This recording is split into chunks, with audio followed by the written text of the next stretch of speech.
ሰላም ተማሪዎች እንዴት ናችሁ? ፋሩ እባላለሁ በአዲስ አበባ ዩኒቨርሲቲ የባዮሎጂ ሌክቸረር ነኝ። ከኔ ጋር የ10ኛ ክፍል ባዮሎጂን እያየን እንገኛለን። በዛሬው ቪዲዮአችን ደግሞ የአምስተኛው ምዕራፍ ስር 5.21 ስር ያለውን ስለ ብለድ ዶኔሽን እንመለከታለን። ቪዲዮቻችን እንዳያመልጧችሁ የሳቋማን ዩቲዩብ ቻናል ሰብስክራይብ ማድረግ እንዳትረሱ። በተጨማሪም ቴሌግራም ቻናላችንን ጆይን አድርጉ፣ እንዲሁም ዌብሳይታችንን ጎብኙ። ክፍል 3 ኦብጀክቲቭስ ወይም ግቦች አሉት። የመጀመሪያው ዲስከስ ዘ ሪዝን ፎር ብለድ ዶኔሽን ነው። ደም የሚለገስባቸውን ምክንያቶች ዙሪያ እንወያያለን። ሁለተኛው አውትላይን ዘ ኮንዲሽንስ ፎር ብለድ ትራንስፊውዥን፣ ደም የሚወሰድባቸውን የተለያዩ ሁኔታዎች እናያለን። ዲስከስ ብለድ ታይፕ ኤንድ አርኤች ፋክተር ኮምፓቲቢሊቲ፣ ከደም መለገስ ጋር በተገናኘ ስለ ደም አይነት እንዲሁም ደግሞ ስለ አርኤች ፋክተር ተስማሚነት ወይም ደግሞ መጣጣም እንመለከታለን፣ እንወያያለን። ትምህርታችንን በአክቲቪቲ እንጀምራለን። In a group of 4 to 5 students, go to the nearby blood bank, hospital, health centers or posts and gather information on the importance of blood donation and its health implication, if any, on the donor and or the recipients. Finally, report your findings to the classroom discussion. ሰው ምንድነው የምታደርጉት? ከ4 እስከ 5 ተማሪ ያለው ቡድን ትመሰርቱና በአካባቢያችሁ ወደሚገኝ የደም ባንክ፣ ሆስፒታል ወይም የጤና ተቋም በመሄድ ስለ ደም ልገሳ ኢምፖርታንስ ወይም አስፈላጊነት የተለያዩ መረጃዎችን ትሰበስባላችሁ። እንዲሁም ደግሞ ደም ልገሳ በተቀባይ እና ደግሞ ተቀባይና ለጋሽ ላይ ያለውን የጤና አንደምታዎችም ደግሞ ትመለከታላችሁ።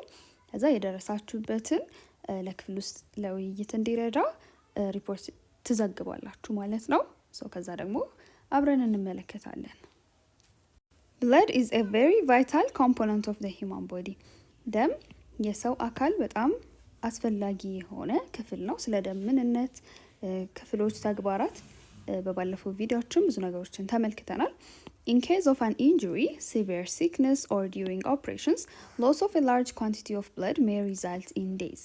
እንግዲህ ሰዎች በተለያዩ ሁኔታዎች ውስጥ ከፍተኛ መጠን ያለውን ደም በማጣት ለሞት የሚያበቃ ሁኔታ ውስጥ ሊገኙ ይችላሉ። እነዚህ ደም ሊያሳጡ የሚችሉ ሁኔታዎች ደግሞ አደጋ ሊሆን ይችላል፣ ከፍተኛ የሆነ ህመም ሊሆን ይችላል፣ እንዲሁም ደግሞ የቀዶ ጥገና ሂደቶችም ከፍተኛ የሆነ ደም ሊያሳጡና ሞት ሊያስከስቱ ይችላሉ። In such cases, blood from a healthy person called the donor is given to the sick or a person that lost blood under some other unexpected conditions. እንደዚህ አይነት ሁኔታዎች ሲፈጠሩ ደም ከጤነኛ ሰው ማለትም ዶነር የምንለው ወይ ደግሞ ለጋሹን ነው ዶነር የምንለው ከዛ ለታማሚው ሰው ወይም ደግሞ በሌላ ባልተጠበቀ ሁኔታ ደም ላጣው ሰው ምን ይደረጋል? ይሰጣል። The sick person who receives blood is called the recipient. ታማሚው ደግሞ ደም የሚቀበለው ሰው ደግሞ recipient እንለዋለን፣ ተቀባይ። የሚሰጠውን ደግሞ donor እንለዋለን ወይም ለጋሽ እንለዋለን። The process of transferring blood from a healthy person, the donor, to a person deficient in blood, the recipient, is called blood transfusion. ስለዚህ ይሄ ደምን ከጤነኛው ሰው ማለትም ዶነር ካልነው ከለጋሹ ወደ ደም ወዳጠረው ማለትም ወደ ተቀባይ ሪሲፒየንት ወደምንለው ደም የሚተላለፍበት ሂደት ምን እንለዋለን? ብለድ ትራንስፊውዥን እንለዋለን። Great care has to be taken by the doctors while transfusing blood from the donor to the recipient. ሐኪሞች እንዲሁም የጤና ባለሙያዎች ደምን ከለጋሽ ወደ ተቀባይ በሚያስተላልፉበት ጊዜ የተለያዩ ጥንቃቄዎች ማለትም ከፍተኛ የሆነ ጥንቃቄ ማድረግ ይኖርባቸዋል። ለምሳሌ አሁን ደም በሚወስዱበት ሰዓት ላይ የሚጠቀሙባቸው የተለያዩ መሳሪያዎች ይኖራሉ። ስለዚህ ስለነሱ ጥንቃቄ ያስፈልጋል። እንደገና ደግሞ በትክክል ደም ከተወሰደ በኋላ ያ በስም በቀን ተለይቶ በስርዓቱ መቀመጥ ይኖርበታል። እንዲሁም ደግሞ አንድ ሰው ደም ከመስጠቱ በፊት ደም ለመስጠት ብቁ ነው ወይም አይደለም የሚለው መረጋገጥ ይኖርበታል። የተለያዩ ብቻ መወሰድ ያለባቸው በጣም ብዙ አይነት ጥንቃቄዎች ይኖራሉ። ስለዚህ እነሱ ጥንቃቄዎች፣ እርምጃዎች መወሰድ ይኖርባቸዋል ማለት ነው በደም በሚወሰድበት ሂደት ዙሪያ። ብለድ ግሩፕ ኮምፓቲቢሊቲ፣ ስለ ደም ምድብ ተስማሚነት እንመለከታለን። If the blood from two different blood groups is mixed and if it is not compatible, there may be a reaction between the antigen and the complementary antibody which makes the red blood cells stick together, a phenomenon known as agglutination. So, ደም ከሁለት የተለያዩ የደም ምድቦች ሲቀየጥ እና ደግሞ እነዚህ ሁለት የተለያዩ የደም ምድቦች ተስማሚ ያልሆኑ ወይም ደግሞ የማይጣጣሙ ከሆነ በአንቲጅኑና በአንቲቦዲ መካከል ሪያክሽን ወይም አጸግብሮት ይከናወናል። ያ ማለት አሁን ደም የሚሰጠው ሰው አለ፣ ከዛ ደግሞ የሚሰጠው ደም አለ አይደለ? ስለዚህ የዚህ የሚሰጠው ሰው ደምና የሚሰጠው ደም የማይጣጣሙ ከሆነ የሚሰጠው ደም ላይ አንቲጅን ይኖራል አይደለ? የቀይ ደም ህዋሱ ላይ በባለፈው አይተናቸዋል አይደል? ኤ አንቲጅን፣ ቢ አንቲጅን የምንላቸው። ስለዚህ ይሄ ሲገባ ሲሰጠው ለዚህኛው ሰው ይሄኛው ደም የተቀበለው ሰው ደግሞ የዚህ አንቲጅን ጸር የሆነ ወይም ደግሞ ይሄንን አንቲጅን የሚያጠቃ ምን አለው? አንቲቦዲ አለው። ለምሳሌ አሁን ኤ ታይፕ ወይም ኤ የደም አይነት ያለው ሰው ቢኖር እና ቢ የደም አይነት ቢሰጠው ቢ የደም አይነት ላይ ቢ አንቲጅን አለ አይደለ? ሰው የሚሰጠው ተቀባዩ ሰው ላይ ደግሞ አንቲ ቢ የሆነ ወይም ጸረ ቢ የሆነ አንቲቦዲ አለ። ስለዚህ በሁለቱ በአንቲጅኑና በአንቲቦዲው መካከል ምን ይፈጠራል? ሪያክሽን ይፈጠራል። ሶ ይሄ ሪያክሽን ደግሞ ምን ያደርጋል? ቀይ የደም ህዋሶች አንድ ላይ እንዲጣበቁ ያደርጋቸዋል። እዚህ ጋር እንደምትመለከቱት የቀይ የደም ህዋሶች አንድ ላይ ይጣበቃሉ። ሶ ይሄ ሁኔታ ምን እንለዋለን? አግሉቲኔሽን እንለዋለን። The agglutins block the capillaries and even larger blood vessels. So በአግሉቲኔሽን ሂደት እነዚህ የደም ቀይ የደም ህዋሶች ይጣበቃሉ ብለናል አይደል? ሰው እነዚህ የተጣበቁት የደም ህዋሶች አግሉቲንስ እንላቸዋለን። ስለዚህ እነዚህ አግሉቲንስ የምንላቸው ደግሞ ምንን ይዘጋሉ ማለት ነው? ካፒላሪስ የምንላቸውን የደም ስሮች እንዲሁም ትልልቅ ሌሎች የደም ስሮችንም ይዘጋሉ ማለት ነው። ይደፍናል፣ ደም እንዳይተላለፍ ያደርጋል ማለት ነው። ብሎክ ያደርጋል። ሶ ይሄ ምን ሲሆን ነው የሚፈጠረው ማለት ነው? የደም ምድብ አይነት አለመጣጣም ሲኖር ነው። But if someone loses a lot of blood in an accident, an injury, during giving birth or an operation, they may need a blood transfusion. ነገር ግን ሰው ከፍተኛ የሆነ ደም በሚያጣበት ሰዓት ላይ በአደጋ በጉዳት እንዲሁም ደም በመውለድ ሁኔታ ሊሆን ይችላል፣ ወይ ደግሞ በቀዶ ጥገና ሂደት ሊሆን ይችላል። ደም ሊሰጥ የሚያስፈልግበት ሁኔታ ግን ሊፈጠር ይችላል። This is when blood taken from one person is given to another to save their life. ስለዚህ በእነዚህ አይነት ሁኔታ የዛን ሰው ህይወት ለማዳን ደም ከአንድ ሰው ተወስዶ ለሌላኛው ሰው ይሰጣል። ነገር ግን ቅድም እንዳየናቸው አይነት ክስተቶች እንዳይፈጠሩ ምን መደረግ አለበት? Before a transfusion, it's vital to know the blood group of both the person giving the blood, the donor, and the person receiving the blood or the recipient. ስለዚህ ደም ከመሰጠቱ በፊት ወሳኝ የሆነ ነገር አለ። ያ ምንድን ነው? የሁለቱንም የተቀባይንም the recipient ያልነውንም ደም የሚያስፈልገው ሰው ማለት ነው፣ እንዲሁም ደግሞ የለጋሹንም የደም አይነት ወይም የደም ምድቦች ማወቅ ያስፈልጋል። This means the right type of blood can be given to prevent agglutination. ስለዚህ የደም አይነቱ ማወቅ ያስፈልገው ለምንድን ነው ማለት ነው? ትክክለኛ የደም አይነት እንዲሰጠው ማለት ነው ለሚያስፈልገው ግለሰብ። ያም ምንን ያከላከላል? አግሉቲኔሽን ያልነውን ወይም እነዚህ የቀይ የደም ህዋሶች የሚጣበቁበትን ሁኔታ ለመከላከል ነው። the blood group must be compatible. ስለዚህ በደም መስጠት ሂደት ጊዜ ሁለቱ የተቀባይና የለጋሽ የደም ምድቦች ኮምፓቲብል መሆን አለባቸው፣ ማለትም ተስማሚ መሆን አለባቸው። It is not usually the case that only one type of blood can be given. Simply that blood containing a particular antigen must not be mixed with blood containing the matching antibody.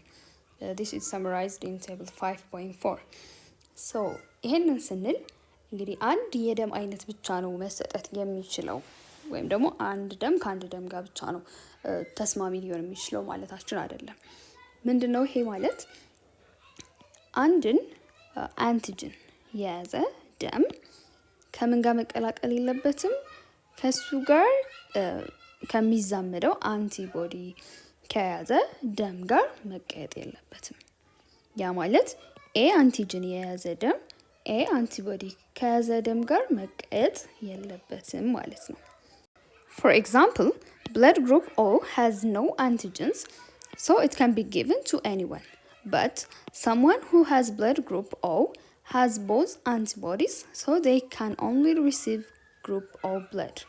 ለምሳሌ አሁን ኦ የደም አይነት ወይም ኦ የደም ምድብ ስንመለከት ኦ የደም ምድብ አንቲጅንስ የለውም ብለናል አይደለ? ስለዚህ ለማንኛውም የደም ምድብ ላለው ሰው መሰጠት ይችላል ማለት ነው፣ ምንም አንቲጅን ስለሌለው ማለት ነው።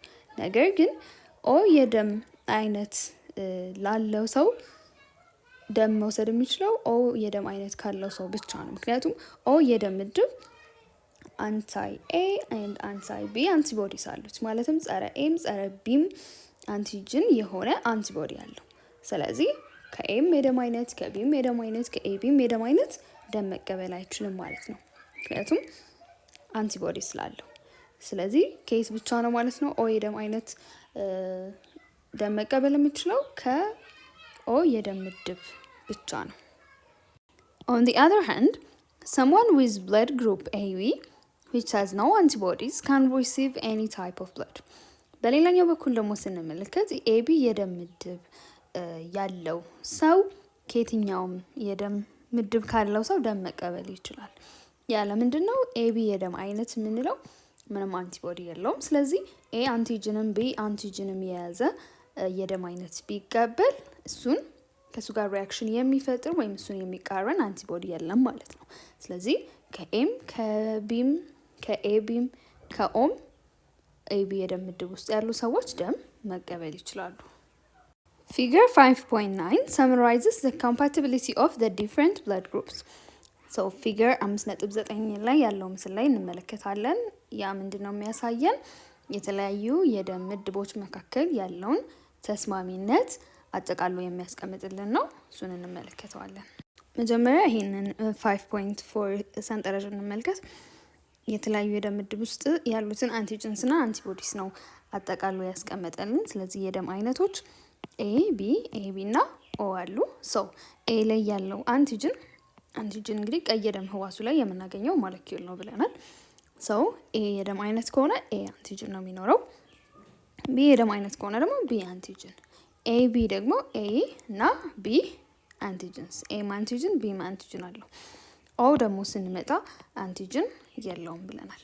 አንቲቦዲ ጋር ደግሞ ስንመጣ ኤ የደም አይነት ላይ ጸረ ቢ የሆነ አንቲቦዲ አለ። ቢ የደም አይነት ላይ ደግሞ ኤ አንቲቦዲ አለ። ኤ ቢ ደግሞ የደም ምድብ ላይ ምንም አንቲቦዲ የለውም። ስለዚህ ከየትኛውም የደም አይነት ምድቦች ደም መቀበል ይችላል ብለናል። ኦ ደግሞ አንቲጅን የለውም፣ ግን ኤ ቢ አንቲቦዲ አለው። ስለዚህ አንቲጅን ስለሌለው ለየትኛውም የደም አይነቶች መሰጠት ይችላል። ነገር ግን መቀበል የሚችለው ከኦ የደም አይነት ብቻ ነው ብለናል። The O blood groups is termed as universal donor, while the AB blood group is termed as universal recipient. O የደም ምድብ ውስጥ ያሉ ሰዎች ዩኒቨርሳል ዶነርስ እንላቸዋለን። ያ ማለት ለሁሉም መለገስ የሚችሉ ናቸው። ሶ ኦ የደም አይነት አንቲጅን ስለሌለው ለኤቢም ቢ ኤ ኦ ላለው የደም አይነት ላለው ለየትኛውም ሰው ለሁሉም መሰጠት የሚችል የደም አይነት ስለሆነ ዩኒቨርሳል ዶነር እንለዋለን። ኤቢ የደም አይነት ደግሞ አንቲቦዲ ስለሌለው ከሁሉም የደም ምድቦች ደም የሚቀበል ነው። ከኤም ከቢም ከኦም ኤቢ የደም አይነት ያላቸው ሰዎች ደም መውሰድ ይችላሉ። ስለዚህ ዩኒቨርሳል ሬሲፒየንት ወይም ከሁሉም የሚቀበሉ እንላቸዋለን። ይሄኛው ምስል ደግሞ የብለድ ኮምፓቲቢሊቲ ቻርት ወይም ደግሞ የደም ምድብ ተስማሚነትን የሚያሳየን ምስል ነው። ስለዚህ እንመለከተዋለን። እዚህ ጋር ምን ይላል? ኤክስ ሾውስ ኮአጉሌሽን። ኤክስ ምልክት የተደረገባቸው ምን ነው የሚያሳየው? የደም መርጋት ያለባቸው ቦታዎች ማለትም ይሄኛው የደም አይነት ለዚህኛው ቢሰጥ የደም መርጋት ማለትም ቅድም ያለው ሁኔታ የደም ህዋሶች ቀይ የደም ህዋሶች እርስ በርስ የሚጣበቁበት ሪአክሽን የሚፈጠርበት ነው። ስለዚህ እንመልከተው። እዚህ ጋር ዶነርስ ብንል እነዚህ ዶኔት ማለት ለጋሽ ቢሆኑ፣ እዚህ ጋር ደግሞ ሪሲፒየንት ወይም ተቀባዮች ቢሆኑ ኦ እና ኦ የደም አይነት ኦ የደም አይነት ያለው ኦ የደም አይነት ላለው ኮምፓቲብል ነው መሰጠት ይችላል። ኦ የደም አይነት ለኤ ለቢ ለኤቢ ዩኒቨርሳል ዶነር ነው ብለናል አይደል? ለሁሉም መለገስ የሚችል የደም አይነት ነው ብለናል። ስለዚህ ኦ ኦ ኦ እና ኤ ኦ እና ቢ ኦ እና ኤቢ ምንድን ናቸው ማለት ነው? ኮምፓቲብል ወይም ተስማሚ ናቸው። ኤ ጋር ደግሞ ስንመጣ ኤ የደም አይነት ለኦ መሰጠት አይችልም። ኤ የደም አይነት ለኤ መሰጠት ይችላል። እዚህ ጋር ራይት ተደርጓል። ኤ ለቢ እንደገና መሰጠት አይችልም። ኤ ለኤቢ መሰጠት ይችላል። ስለዚህ ኤ ከኤ እና ከኤቢ ጋር ኮምፓቲብል ወይም ተስማሚ ነው። ቢ ጋር ደግሞ ስንመለከት ቢ ለኦ መሰጠት አይችልም፣ ለኤ መሰጠት አይችልም። ለቢ እና ለኤቢ ነው መሰጠት የሚችለው። ኤቢ ጋር ደግሞ ስንመጣ ኤቢ ለኦ መሰጠት አይችልም፣ ለኤ መሰጠት አይችልም፣ ለቢ መሰጠት አይችልም። ኤቢ የደም አይነት ላለው ሰው ብቻ ነው ኤቢ መሰጠት የሚችለው። ነገር ግን እዚህ ጋር ቅድም እንዳልነው ዩኒቨርሳል ሪሲፒየንት ወይም ከሁሉም የሚቀበል ስለሆነ ኤቢ ከኦም ከኤም ከቢም ከኤቢም ደም አይነቶች ደም መቀበል ይችላል። ስለዚህ ይህንን እያንዳንዱ የደም ምድብ ውስጥ ያሉትን አንቲጅንስ እና አንቲቦዲስ በደንብ ከተረዳን የትኛው ከየትኛው ጋር ኮምፓቲብል ነው፣ የትኛው ከየትኛው ጋር ደግሞ ተስማሚ ይሆናል፣ ተስማሚ አይሆንም የሚለውን በቀላሉ መረዳት ትችላላችሁ። ስለዚህ የትኛው የደም አይነት ውስጥ ምን አይነት አንቲጅን አለ፣ ምን አይነት አንቲቦዲ አለ፣ እሱን ከተረዳችሁ በቀላሉ ማስታወስ ትችላላችሁ። እዚህ ጋር ደግሞ አንድ ልጨምርላችሁ የፈለኩት ነገር አለ። ስለ የደም አይነት ኮምፓቲቢሊቲ ወይም ተስማሚነት አይተናል። ግን አርኤች ፋክተርንም ደግሞ መጨመር ይኖርብናል አይደል? እሱም ኮንሲደር መደረግ ያለበት ነገር ስለሆነ ማለት ነው። ምክንያቱም አርኤች ፋክተር አለመጣጣምም ሲኖር የሚፈጠሩ የተለያዩ ነገሮች እንዳሉ በባለፈው ክፍላችን ላይ በደንብ ተመልክተናል። ስለዚህ አርኤች ኔጌቲቭ የደም አይነት ያላቸው ከፖዚቲቮቹ ደም መቀበል አይችሉም። ነገር ግን ፖዚቲቭ ደግሞ የሆኑት ከኔጌቲቮች መቀበል ይችላሉ። ምክንያቱም አርኤች ፋክተር የለውም ማለት ነው፣ ኔጌቲቭ ነው ማለት። ስለዚህ እዚህ ሰንጠረዥ ላይ በዚህ በኩል ሪሲፒየንት ወይም የተቀባዩን አስቀምጦልናል። እዚህ ጋር ደግሞ የዶነር ወይም የሰጪውን አስቀምጦልናል። ስለዚህ አሁን ፖዚቲቭ ሆነው ፖዚቲቭ ስለሆነ ከኔጌቲቭም ከፖዚቲቭም መቀበል ይችላል፣ ፖዚቲቭ ስለሆነ። ኔጌቲቭ የሆነው ግን አሁን ኤቢ ከሁሉም ይቀበላል ብለናል አይደል? ነገር ግን ከሁሉም ቢቀበልም ከፖዚቲቮቹ ግን አርኤች ፋክተር ካለባቸው ግን መቀበል አይችልም። ስለዚህ ከኦ ማይነስ ከቢ ማይነስ ከኤ ማይነስ እና ከኤቢ ማይነስ ነው ደም መቀበል የሚችለው። እዚህ ጋር አሁን ኤ ማይነስ ስንመለከት ከኦ ማይነስ እና ከኤ ማይነስ ነው መቀበል የሚችለው። ኤ የደም አይነት ከኤ ደም አይነት ጋር ኮምፓቲብል ነው ተስማሚ ነው ብንልም አርኤች ፋክተሩን ስንመለከት ግን ኔጌቲቭ ከሆነ ከፖዚቲቭ መቀበል አይችልም። ምክንያቱም የአርኤች ፋክተር አለመጣጣም ደግሞ የራሱ የሆነ የሚያስከስታቸው ነገሮች ስላሉ፣ ስለዚህ ይህንን በደንብ ይገልጽላችኋል። ይሄ ምስል በደንብ ተመልከቱት። Form group of 2 to 3 students and do a library search about the lymphatic system and present your findings to the class. አሁን ደግሞ 2 እስከ 3 ተማሪ ያለው ምድብ ትመሰርታላችሁ። ከዛ ቤተ መጻሕፍት በመሄድ ስለ ሊምፋቲክ ስርዓት ሰርች አድርጉ፣ ፈልጉ። ከዛ የደረሳችሁበትን ለክፍል ጓደኞቻችሁ ታቀርባላችሁ። ስለዚህ ከዚህ ቀጥሎ ወደ ምንድነው የምንሄደው ማለት ነው? ወደ ሊምፋቲክ ሲስተም። ሊምፋቲክ ሲስተም what is the lymphatic system? ሊምፋቲክ ስርዓት የምንለው ምንድነው የሚለው ቀስ ያለን እንመለከታለን። A little amount of protein spills from capillaries into tissue voids on a regular basis. በሰርኩላቶሪ ወይም በደም ዝውውር ሂደት ጊዜ በመደበኛነት የሚከናወን ነገር አለ። ያ ምንድነው? የተወሰነ መጠን ያለው ፕሮቲን ከካፒላሪስ ማለትም ይሄ ፕሮቲን ምን ውስጥ ያለ ነው? ደም ውስጥ ያለ ነው። ሶ ካፒላሪስ ደግሞ የምንላቸው ትንንሾቹ የደም ስሮች ናቸው አይደል?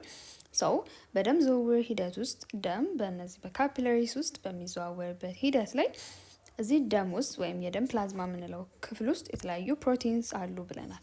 ሰው የተወሰነ መጠን ያለው ፕሮቲን በመደበኛነት ወደ ከካፒላሪው በመውጣት በመፍሰስ ወደ ቲሹ ቮይድስ የምንላቸው ማለትም ይሄ ቲሹ የምንለው የህዋስ ስብስብ ነው አይደለ? ሶ እዛ መሀል ላይ ወዳለው ክፍተት ምን ያደርጋል? ይወጣል ወይም ደግሞ ስኬፕ ያደርጋል፣ ያመልጣል፣ ይፈሳል። ሶ ይሄ በመደበኛነት የሚከናወን አንድ ተግባር ነው። Even if the leak is modest, the build-up of proteins in the extracellular fluid would be a significant problem. Osmotic pressure would drop and tissues would enlarge. So ይሄ የፕሮቲኖች ከካፒላሪ መውጣት የተለመደ ተግባር ነው ብለናል። ሶ ይሄ መጠነኛ የሆነ ፍሰት ቢኖረውም ነገር ግን የፕሮቲኑ እየተከማቸ መምጣት ይሄ ኤክስትራሴሉላር ፍሉድ ውስጥ ማለት ነው።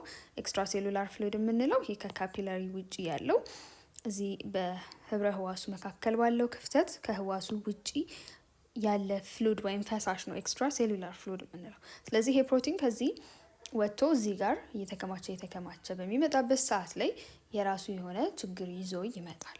ሶ ያ ምንድነው? ኦስሞቲክ ፕሬሸር የምንለው እንዲወርድ ያደርግና ህብረ ህዋሱ ወይም ቲሹስ የምንላቸው እየተለቁ እንዲመጡ ያደርጋል። ሶ ኦስሞቲክ ፕሬሸር የምንለው በደም ውስጥ ባሉት ፕሮቲንስ የሚፈጠር ግፊት ሲሆን ይህም ግፊት ደግሞ ጠቀሜታው ምንድን ነው? ወተር ወይም ውሃ ከዚህ ከህብረ ህዋሱ ክፍተት ውስጥ ካለው ወደ ደም እንዲገባ ያደርገዋል። ሶ ደም ወደዚህ መግባት እንዲችል ያደርገዋል ይሄ ፕሬሸር። ስለዚህ በዚህም የፍሉድ ባላንስ እዚህ ደም ውስጥ ያለውና ኤክስትራሴሉላር ፍሉድ ውስጥ ያለውን የፍሉድ ወይም ደግሞ የፈሳሽ መጠን ሚዛን ለመጠበቅ የሚረዳ ነው ኦስሞቲክ ፕሬሸር የምንለው ግፊት። ስለዚህ እዚህ ውስጥ ያለው ፕሮቲን ነው እንግዲህ ይሄን ኦስሞቲክ ፕሬሸር የሚፈጥረው ብለናል። ስለዚህ ፕሮቲኖቹ ግን መጠናቸው እየቀነሰ ሲመጣ እና እዚህ ጋር እየተከማቸ ሲመጣ እዚህ ጋር የሚፈጠረው ኦስሞቲክ ፕሬሸር እየወረደ ይመጣል። ስለዚህ ደም ወተርን ወይም ውሃውን የመያዝና የመሳብ አቅሙን እያጣ ይመጣል ማለት ነው። ስለዚህ ወደ ውስጥ መግባት ያለበት ደም ምን መሆን ይጀምራል ማለት ነው? ወጥቶ እዚህ ወደ ኤክስትራሴሉላር ፍሉዱ ምን ማድረግ ይጀምራል? መፍሰስ ይጀምራል። ስለዚህ ያ ፍሉድ ደግሞ መጠን እየጨመረ መምጣት ቲሹ ወይም ደግሞ ህብረ ህዋስ እያበጠ ወይም ኢንላርጅድ እየሆነ እየተለቀ እንዲመጣ ያደርገዋል። ባላንሱን ወይም ደግሞ ሚዛኑን ስለሚስት ማለት ነው። The proteins are emptied from the extracellular fluid and return to the circulatory system via the lymphatic system, a collection of vessels. ስለዚህ ይሄ ኤክስትራሴሉላር ፍሉድ ውስጥ የተከማቸው ፕሮቲን ባዶ እንዲሆንና ወደ ደም ዝውውር ሂደቱ እንዲመለስ የሚደረገው በሊምፋቲክ ሲስተም በምንለው ስርዓት ነው። ሶ ይሄ ሊምፋቲክ ሲስተም ደግሞ የተለያዩ ቬስልስ ወይም ስሮች ስብስብ ነው። ልክ ሰርኩላቶሪ ሲስተም ወይም የደም ዝውውር ስርዓት ላይ የተለያዩ የደም ስሮች እንደምናገኘው ሊምፋቲክ ሲስተም ላይ ሊምፋቲክ ቬስልስ የምንላቸው ስሮች አሉ። ስለዚህ የእነዚህ ስብስብ ነው ሊምፋቲክ ሲስተም የምንለው። ስለዚህ ሊምፋቲክ ሲስተም ኤክስትራሴሉላር ፍሉድ ላይ ወይም ደግሞ ከካፒላሪስ አምልጠው ወደ ህብረ ህዋስ መካከል ያለው ፈሳሽ ውስጥ የተከማቸው ፕሮቲን ወደ ደም ዝውውር ሂደቱ የሚመለስበት ሂደት ነው ሊምፋቲክ ሲስተም የምንለው። Lymph, a fluid similar to a blood plasma, is transported through lymph vessels that are open-ended like veins. ሊምፍ የምንለው ፈሳሽ አለ። ሶ ይሄ ሊምፍ የምንለው ከብለድ ፕላዝማ ወይም የደም የተለያዩ እንግዲህ ክፍሎች አሉት ብለናል አይደል? የተለያዩ ነገሮችን ይይዛል ብለናል ደም። ሶ አንደኛው ፕላዝማ የምንለው ፈሳሹ ክፍል ነው። ስለዚህ ይሄ ሊምፍ የምንለው ፈሳሽ ከብለድ ፕላዝማ ጋር ተመሳሳይነት ያለው ፈሳሽ ነው። ሶ ይሄ ሊምፍ የምንለው በሊምፍ ቬስልስ ባልናቸው የሊምፋቲክ ስርዓት ስሮች ነው ትራንስፖርት የሚደረገው ወይም የሚዘዋወረው ልክ ቬንስ የምንላቸው የደም ስሮች ደምን እንደሚያዘዋውሩት ማለት ነው። ግን እነዚህ ሊምፍ ቬስልስ የምንላቸው ሊምፍን የሚያዘዋውሩት ስሮች ኦፕን ኤንድድ ናቸው። ማለትም አንደኛው ጫፋቸው ላይ ምንድነው ኦፕን ኤንድድ ወይም ክፍት ነው። This low pressure return system is driven by slow muscle contractions against the arteries, which are equipped with flap-like valves to prevent fluid backflow. ስለዚህ ይሄ ሪተርን ሲስተም ያለው ሊምፋቲክ ሲስተሙን ነው። ማለትም ሊምፋቲክ ሲስተም የተከማቸውን ፕሮቲን የሚመለስበት ሲስተም ስለሆነ ነው ሪተርን ወይም የመመለሻ ስርዓት ያለው። ይሄ መመለሻ ስርዓት ሎ ፕሬዠር ነው። ማለትም በአነስተኛ ግፊት የሚከናወን ሲስተም ወይም ስርዓት ነው። ልክ አሁን የደም ዝውውር ሂደት ላይ ደም ከልብ በሚረጭበት ሰዓት ላይ ሃይ ፕሬዠር ሲስተም ነው አይደለ? ከፍተኛ የሆነ ግፊት ነው አይደለ ደሙ የሚዘዋወረው። ይሄ ሊምፋቲክ ሲስተም ግን በአነስተኛ ግፊት የሚከናወን ነው። ስለዚህ ይሄ በአነስተኛ ግፊት የሚከናወነው ሂደት ድራይቭ የሚደረገው ማለትም ይሄ ዝውውሩ እንዲከናወን የሚያደርገው ምንድነው? የመስል ኮንትራክሽን ወይም የጡንቻ መኮማተር ነው። ያ ማለት እንግዲህ ሊምፋቲክ ቬስልስ የምንላቸው አሉ አይደለ? እነዚህ ሊምፍ የሚያዘዋውሩት ቬስልስ ወይም ስሮች በዙሪያቸው ሰውነታችን ውስጥ የተለያየ ቦታ ላይ ነው ያሉት። ስለዚህ በዙሪያቸው ምን አሉ? ስኬሌታል መስልስ ወይም ጡንቻዎች አሉ። ስለዚህ ሰውነታችን እንቅስቃሴ በምናደርግበት ሰዓት ላይ የመስል ኮንትራክሽን ወይም የጡንቻ መኮማተር ይፈጠራል አይደለ? ይሄ የጡንቻ መኮማተር ደግሞ እዚህ የሊምፍ ቬስሎቹ ወይም የሊምፍ የሚዘዋወርባቸው ስሮች ላይ ምን ያደርጋል? ኃይል ያሳርፋል ማለት ነው። ስለዚህ ይሄ እንዲጨመቅ ያደርገዋል። በዛ ሰዓት ሊምፉ እዚህ ውስጥ ያለው ምን ያደርጋል ማለት ነው? ጭምቅ ሲደረግ እንዲዘዋወር ይረዳዋል ማለት ነው። ይሄ የመስል ኮንትራክሽን መኖሩ። ከዛ በተጨማሪ ደግሞ እዚህ የሊምፍ ቬስል ወይም ስሮቹ ውስጥ እዚህ ጋር እንደምትመለከቱት ሳሳ ያሉ ቫልቭስ ምንላቸው እንደ በር አይነት መቀርቀሪያ አይነት ነገሮች አሉ ውስጥ ላይ። ይሄ ቫልቭ ደግሞ መኖሩ ምን ያደርጋል ማለት ነው? ሊምፍ እዚህ ውስጥ በሚዘዋወርበት ሰዓት ላይ ወደዚህ ሲመጣ ወደኋላ እንዳይመለስ ወይም ወደኋላ ፍሰትን ይከላከላል። ስለዚህ በዛ መንገድ መስል ኮንትራክሽን በሚፈጥረው ኃይል የታገዘ ሊምፍ በሊምፍ ቬስሎች ወይም በነዚህ ስሮች ውስጥ ይዘዋወራል። Through the right and left subclavian veins, the lymphatic system returns lymph to the venous system. ስለዚህ ይሄ በሊምፋቲክ ሲስተም ኮሌክት የተደረገው ወይም የተሰበሰበው ሊምፍ ወደ ቬነስ ሲስተም ወይም ደግሞ ወደ ቬን የሚመለሰው በምንድን ነው? እነዚህ ሰብክሌቪያን የምንላቸው ቬን ወይም የደም ስር አይነቶች አሉ በቀኝ በኩል እና በግራ በኩል የሚገኝ ማለት ነው። ስለዚህ ከሊምፍ ቬስልስ ወይም ሊምፍ ከሚዘዋወርበት ስሮች ተሰብስቦ ወደ እነዚህ በመግባት ነው ማለት ነው ወደ ሰርኩላቶሪ ሲስተም ወይም ወደ ደም ዝውውር ስርዓት የሚመለሰው። እዚህ ጋር ቬነስ ሲስተም ያለው ምንድነው? እንግዲህ ቬነስ ሲስተም የምንለው የደም ዝውውር ስርዓት አንዱ አካል ነው። ቬን የምንለው የደም ስር ዲኦክሲጅኔትድ የሆነ ወይም ደግሞ ኦክሲጅን የሌለውን ደም ከተለያዩ የሰውነት ክፍሎች ሰብስቦ ወደ ልብ የሚመለስበት ነው አይደለ? ቬን የምንለው እሱን ሂደት ነው ቬነስ ሲስተም ያልነው። የሰርኩላቶሪ ወይም የደም ዝውውር ስርዓት አንዱ ሂደት ነው። ስለዚህ ሊምፋቲክ ሲስተም ሊምፍ የምንለው ፈሳሽ ነው እንግዲህ በውስጡ ይሄ ኤክሰስ የሆነውን የተከማቸውን ፕሮቲን ነው አይደለ? ሊምፋቲክ ሲስተም ይመልሳል ያልነው። ስለዚህ እሱ የተከማቸው ፕሮቲን ምን ውስጥ ነው የምናገኘው? ሊምፍ የምንለው ፈሳሽ ውስጥ ነው የምናገኘው። ስለዚህ በሊምፍ መልክ ነው ማለት ነው የሚመለሰው። ሊምፍ በምንለው ፈሳሽ መልክ ነው በውስጡ እነዚህን ኤክስትራሴሉላር ፍሉድ ላይ ተከማችተው የነበሩትን ፕሮቲንስ ይይዛል ማለት ነው ሊምፍ።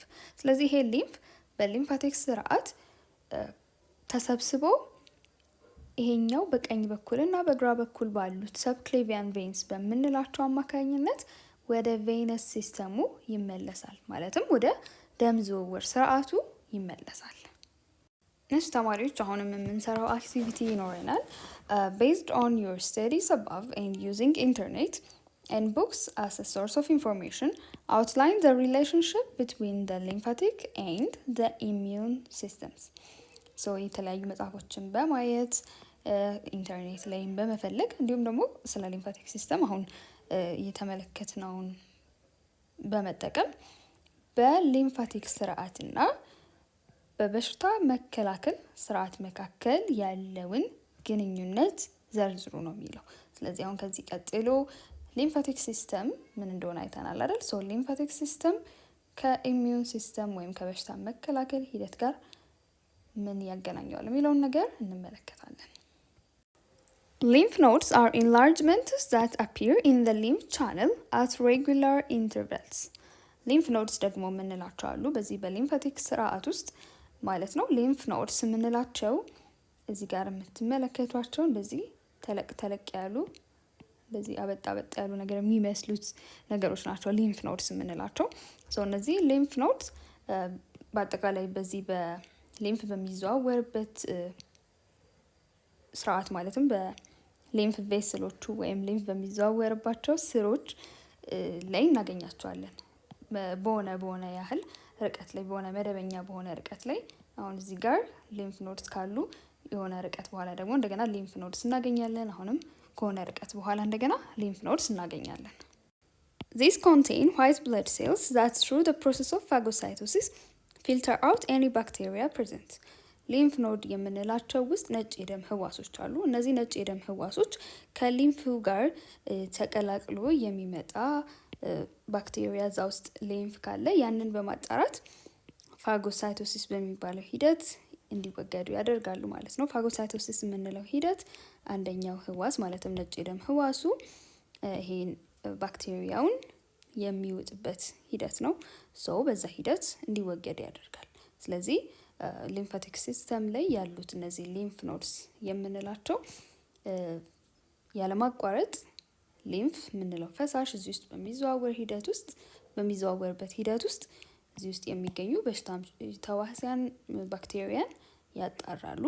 ስለዚህ ይሄ ደግሞ በሽታ የመከላከል ሂደት አክቲቬት እንዲደረግ ወይም ደግሞ እንዲነቃቃ ያግዛል።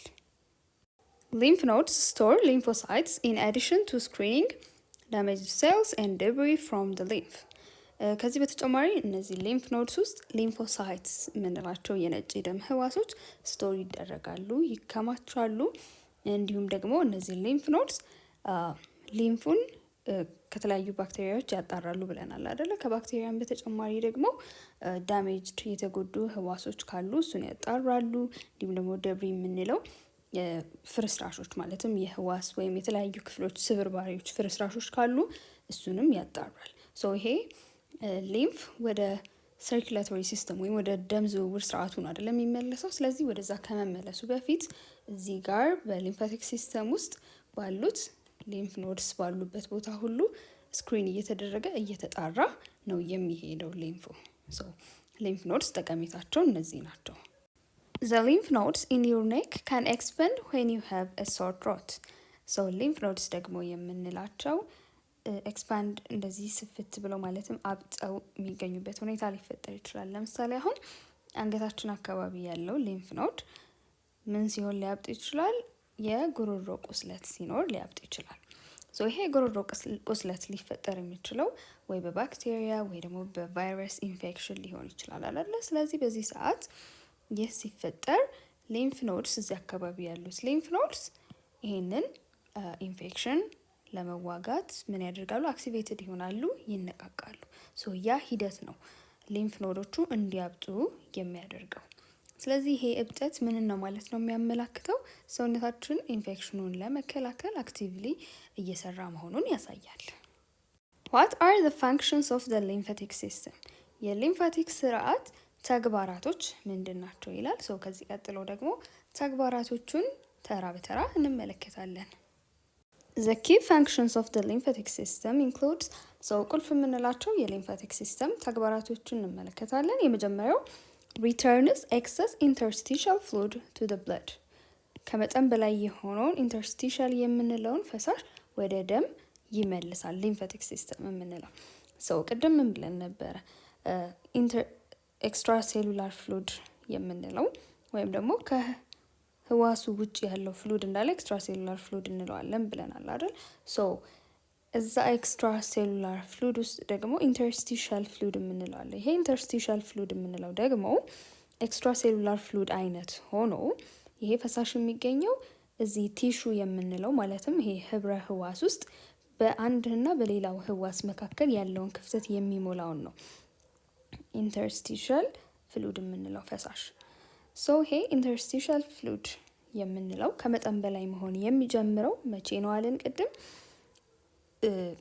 ካፒላሪስ ወይም የደም ስሮቹ ውስጥ ያለው የፕሮቲን መጠን እያነሰ መጥቶ ውጭ ላይ እየተከማቸ ይመጣል አለን አይደል? ሊክ አድርጎ አምልጦ ከካፒላሪስ ሶ ያን ደግሞ ኦስሞቲክ ፕሬሸር እንዲቀንስ አድርጎ ከዛ የደም ምንድነው ውሃን ሪቴን የማድረግ ወይም የመያዝ አቅሙን በመቀነስ ውጭ ላይ ያለው ፈሳሽ እየጨመረ በመምጣት ህብረ ህዋስ ወይም ቲሹ ስዌል እንዲያደርግ ወይም እያበጠ እየተለቀ እንዲመጣ ያደርጋል ብለናል።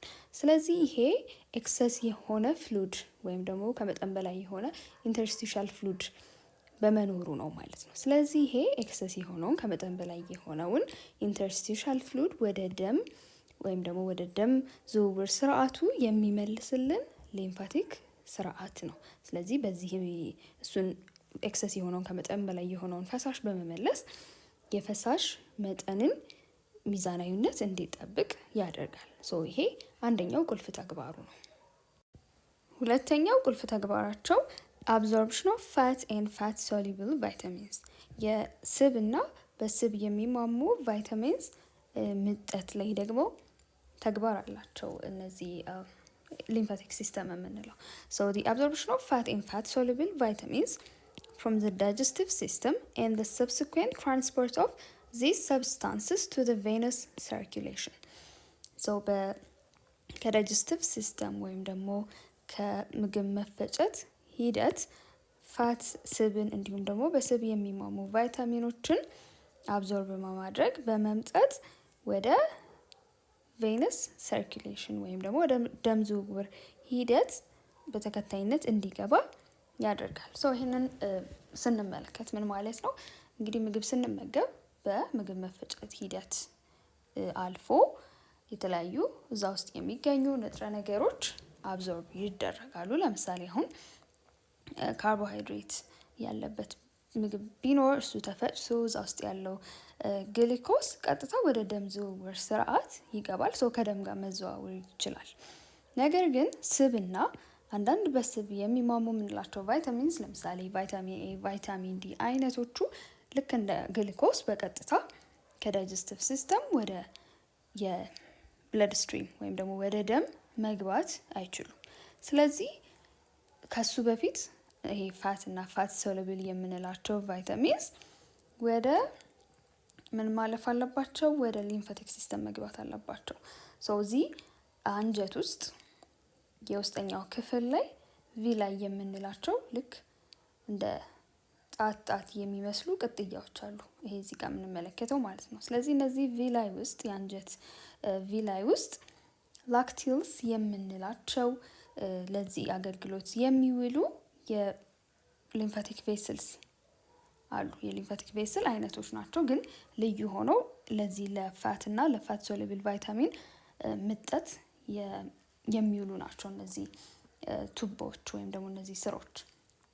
ስለዚህ ይሄ ፋት እና ፋት ሶሉብል የምንላቸው ቫይታሚንስ መጀመሪያ ከዳይጀስቲቭ ሲስተም እዚህ አንጀት ውስጥ ወደሚገኘው ላክቲል ወደምንለው ምን የሊምፍ ቬስል ይገባል። ስለዚህ የሊምፋቲክ ሲስተሙን አልፎ ነው መጀመሪያ፣ ከዛ በሊምፋቲክ ሲስተም ሄዶ ነው ወደ ቬነስ ሰርኩሌሽን። ቬነስ ሰርኩሌሽን የምንለው ያው የደም ዝውውር ሂደቱ አንድ አካል ሆኖ ደም ወደ ልብ የሚመለስበትን ክፍል ነው ቬነስ ሰርኩሌሽን የምንለው። ደምን ወደ ልብ የሚመለስበት የደም ዝውውር ክፍል ነው። ስለዚህ በዛ ሂደት ወደ ደም ዝውውር ስርዓቱ መግባት ይችላል ማለት ነው ፋትስ ኤንድ ፋት ሶሉብል የሆኑ ቫይታሚንስ። The blood capillaries absorb most nutrients, but the fat and fat soluble vitamins are absorbed by the lacteals. እንዳልኳችሁ የደም ስሮች ካፒላሪስ የምንላቸው እነዚህ ትንንሽ የደም ስሮች አብዛኞቹን ንጥረ ነገሮች ከፋትና ከስብና እነዚህ ፋት ሶሉብል ከምንላቸው ቫይታሚንስ ውጪ ያሉትን መምጠጥ ይችላሉ። ስለዚህ እነዚህ ኒውትሪንትስ ቀጥታ ወደ ደም ዝውውር ስርዓቱ መግባት ይችላሉ። ነገር ግን እንዳልኳችሁ ፋትና ስብና ፋት ሶሉብል የምንላቸው ቫይታሚንስ አብዞርብ የሚደረጉት ወይም ደግሞ የሚወሰዱት በምንድን ነው? እነዚህ ላክቲልስ በምንላቸው ልዩ ሆነው እየተዘጋጁ ለዚህ አገልግሎት የሚውሉ ሊምፍ ቬስልስ ወይም ስሮች ነው። The lymph in the lacteals has a milky appearance due to its high fat content and is called chyle. እዚህ ላክቲል የምንለው የሊምፍ ቬስል ውስጥ የምናገኘው ሊምፍ የወተት መልክ ያለው ነው። ይሄም ደግሞ ከሌሎች ቦታ ላይ ካሉት ሊምፍ በተለየ መልኩ የወተት መልክ የኖረው ለምንድን ነው? ላክቲል የምንለው ውስጥ የምናገኘው ሊምፍ ከፍተኛ የሆነ የስብ ይዘት ስላለው ነው። ይህንን ላክቲል ውስጥ የምናገኘውን ሊምፍ ደግሞ ካይል እንለዋለን። ግን አንድ መርሳት የሌለባችሁ ነገር ወይም እንዳይምታታባችሁ እንድታስተውሉ የምፈልገው ነገር ላክቲል የምንለው እዚህ ጋር ያለውን በልዩነት ላክቲል ብለን ጠራ ነው እንጂ ምንድነው የሊምፍ ቬስል አይነት ነው ላክቲል።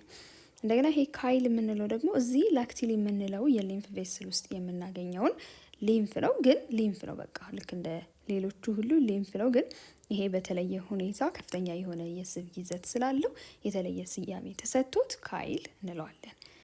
ሶስተኛው የሊምፋቲክ ሲስተም ቁልፍ የሆነ ተግባር ደግሞ ዲፌንስ አጌንስት ኢንቬዲንግ ማይክሮ ኦርጋኒዝምስ ኤንድ ዲዚዝ፣ ወራሪ ከሆኑ ረቂቅ ተዋሲያን እንዲሁም ከበሽታ መከላከል ነው ሶስተኛው ተግባራቸው። Lymph nodes and other lymphatic organs filter the lymph to remove microorganisms and other foreign particles. ቀደም እንዳልነው እነዚህ ሊምፍ ኖድስ የምንላቸው እንዲሁም ደግሞ በሊምፋቲክ ሂደት ውስጥ ስርዓት ውስጥ ደግሞ የምናገኛቸው ሊምፋቲክ ኦርጋንስ አካላቶች አሉ።